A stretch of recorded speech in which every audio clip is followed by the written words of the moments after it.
Yo, what is going on, Headliner Nation? Another surprise night 2 of the NFL draft. Kenneth Walker coming off the board. We knew that was going to happen, but to the Seattle Seahawks, which kind of caught us off guard a little bit. But I think what we see here is Pete Carroll saying we're getting back to that tough-nosed, running the football, being focused on that mentality, and going back to what they've seen work for them in years past. Now, as far as what we're going to see split-wise with the running backs this year, right now it's probably going to be a little bit up in the air. We know that Chris Carson and Rashaad Penny both are currently on the roster right now. You still have DJ Dallas, and now you've added Kenneth Walker. But Chris Carson, we don't even know what life is going to bring for him. He might not even be able to play football anymore. He could be a cut candidate later on. It looks like dead cap would be about $3 million or so for him. And then for Rashaad Penny, he's only on a 1-year deal. So this draft pick here to me signals long-term more than anything. So as far as 2022 goes, looking at this backfield, it may not be a backfield that we really want to invest too heavily in until we know a little bit more. Now, the one thing that will be very interesting as we move forward here is trying to get Kenneth Walker on draft day at a really good value. We don't want to overdraft him because, again, there could be a lot of split touches this year. Also having Drew Lock there, if for some reason he can't get the job done, then teams might start to bite on the run a little bit more, really making it difficult.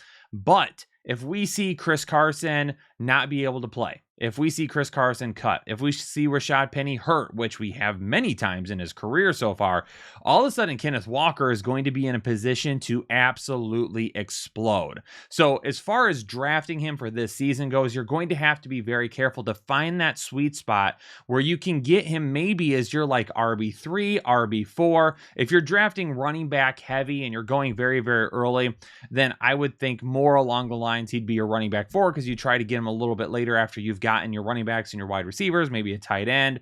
If he's your running back 3, more than likely you've probably started off your draft and you've gone a little bit more towards the wide receiver or tight end route, and then now you're adding running backs a little bit later. So you're going to have to find that sweet spot where maybe you're not paying a whole lot of draft capital on him on draft day, because you don't want to get put in a position this year where those injuries don't come or whatever it may be, and all of a sudden Kenneth Walker isn't getting touches.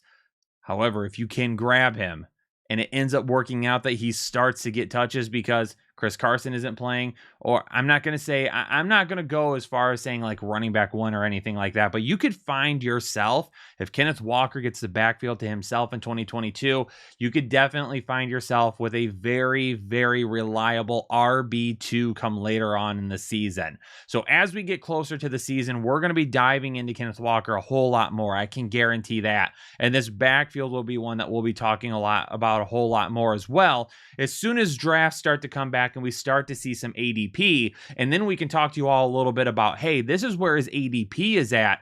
This is probably what running back he would be for you, and then whether or not that is going to be a confident pick. But Kenneth Walker definitely fits the profile of that hard-nosed, lower the shoulder, knock people down, break tackles, what they used to be with like Marshawn Lynch there. So it's going to be exciting to see him go to Seattle. I think this is going to be a great fit really for potentially this year, but definitely in 2023 and beyond. So make sure that you keep an eye on Kenneth Walker this offseason. But for me, I'm going to get back to the draft. Stay here all night long. Make sure you've got those notifications on. You're subscribed here and all of that. So if we do drop a video, then you know exactly that you can get it to it right away and find out what we're doing here. I was looking to see if the New York Giants maybe had picked Malik Willis, and they did not. Wayndale Robinson out of Kentucky, so never mind. But anyway, hit that subscribe button, hit the like button, leave a comment down below. What do you think about Kenneth Walker for this year? Let us know in the comments, but I'm going to get back to the draft. Peace out, stay safe, and we'll catch you on the next episode.